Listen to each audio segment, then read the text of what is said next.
Hi,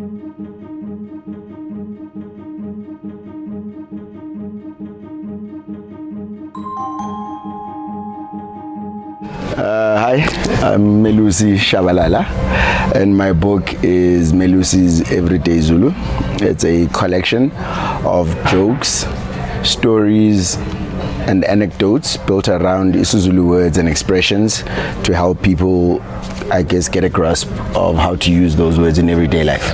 I love social media. You know, it's a nice outlet for me where other people go for smoke breaks, I go for Facebook breaks, right?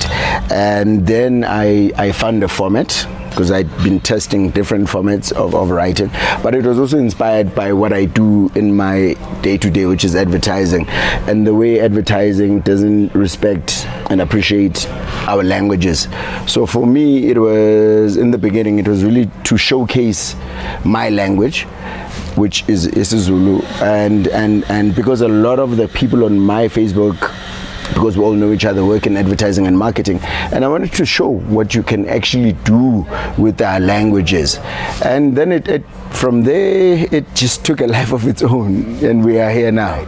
But I think the beauty of what social media has brought us is that we no longer need permission, you know, and so we can just be ourselves. And what this project has shown me is that people are ready to hear you as you are.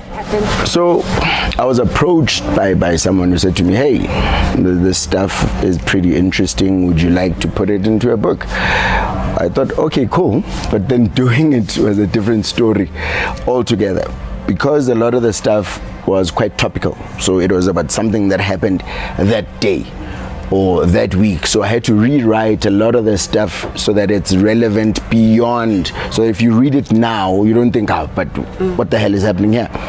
But also, I also had to write pieces that were brand new, because the Facebook page, some of the stuff didn't work. Even when I tried to rewrite it, it didn't work. So I had to write new pieces. So a lot of it is around politics and just my life and the stuff that I go through.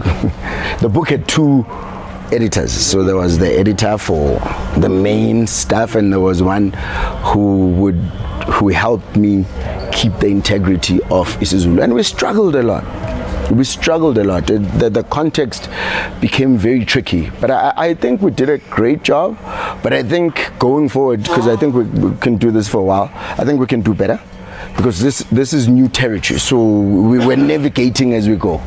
The way things happen in my head, they're happening as isiZulu, and then I translate them to whatever language I'm dealing with that day. So if I'm dealing Kastswana, then I have to deal Limotwana. If I'm dealing Limopedi, then I process in isiZulu. Yeah. I write for me.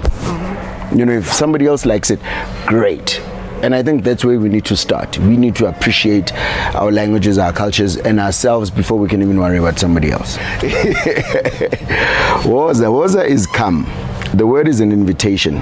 In a country with one of the world's highest inequality gaps, and where society is gripped by numerous tensions, uncertainty, and divisions, we need to be using this word more. We need to open our hearts and invite more people in and share our lives, opportunities, knowledge, and bread with fellow South Africans. Woza also speaks to a type of witchcraft that keeps you coming back for more. This is called Woza Oz. It's a mythical potion. Chicken licking hot wings have Woza Oz. You keep going back to your nonsense ex because head hiding has Woza Oz. During Zuma's time as the head of the ANC NEC was powerless against his Woza Woza. In business and in your career, you need to have Woza Woza, so you become indispensable to your clients, customers, employers, and colleagues. You gain that kind of Woza Woza from consistently delivering exceptional value. Obviously, we also have to mention Woza's use as an exclamation signaling extreme enjoyment. Woza now. A party ain't a party unless everyone is having a good time.